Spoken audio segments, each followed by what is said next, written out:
ఎట్లా ఉంది ఒక రకంగా ఉంది ఇప్పటికేమో అటు ఇటు లేకుండా ఏది అర్థం కావట్లేదు మా వయసుకి. చేస్తా అన్నాడు, పథకాలు ఇస్తా అన్నాడు, ఏ కొన్నైనా జరగలేదు కదా అయ్యా.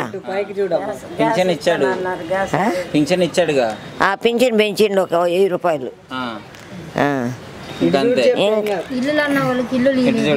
ఇప్పుడు చంద్రబాబు గారు ఇల్లులు ఇస్తాను, మామూలుగా రేట్లు తగ్గిస్తాను, ఇసుక ఫ్రీ ఇస్తాను అన్నాడు కదా.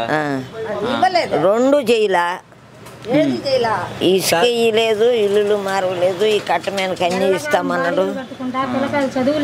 మరి జగన్ గారు ఇచ్చారా?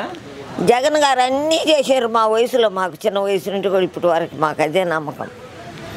ఆయన మొన్ననే 5 సంవత్సరాలు 5 సంవత్సరాల కిందట అయినా వాళ్ళ ఆయన ఉన్నప్పుడు కూడా ఆయన్ని కూడా మేము పొగుడుకునే వాళ్ళం. ఓకే, అప్పటి నుంచి మీకు మంచి చేస్తూనే ఉన్నాడు. మంచి చేస్తున్నాడు, మాకు ఇష్టం కూడా అది. మరి జగన్ గారు అంటున్నారు రౌడీ గోండా అంటున్నారుగా.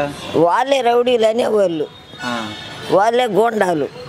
ఆయన తల్లిదండ్రులను ప్రేమించినట్టు ప్రేమించిన ముసలి వాళ్ళని, వికలాంగుల్ని. అంత మంచోళ్ళు అయితే ఎందుకమ్మా షర్మిల గారు వచ్చి ఏడుస్తున్నారు, మా అన్న మంచోడు కాదని చెప్తున్నాను.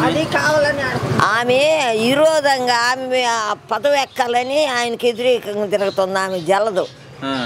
మొన్న ప్రెస్ మీట్ పెట్టి ఏడుతుంది, మా తల్లి మీద పిటిషన్ పెడతారు, నా మీద పెడుతున్నాడు జగన్.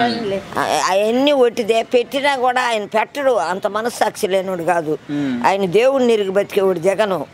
వాళ్ళ చెల్లెళ్ళు వాళ్ళ అమ్మలు అందరు ఎన్ని అబద్ధాలు చెప్పినా నమ్మరు. మీరు మాత్రం జగన్ గారికే సపోర్ట్ చేస్తారు. నేనంతే, చచ్చిపోయిందాక జగన్కే. ఇప్పుడు చంద్రబాబు గారు, నరేంద్ర మోడీ గారు, పవన్ కళ్యాణ్ గారు అందరూ ఒకటి కదా.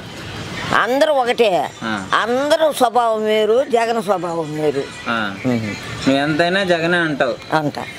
జగన్ ఏం మంచి చేయలేదు అంటున్నారు మరి బయట.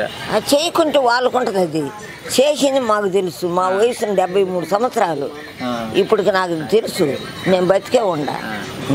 అంటే అంత అభిమానం జగన్ అంటే? అవమానం కాదు. ఎందుకు అంత అభిమానం? ఎందుకంటే నేను ఒకే నాలుగు జగనే మాకు అలవాటు పడిపోయింది, జగన్నే మాట్లాడతాం అంతే. ఓకే, జగన్ మీరేమన్నానండ్రి.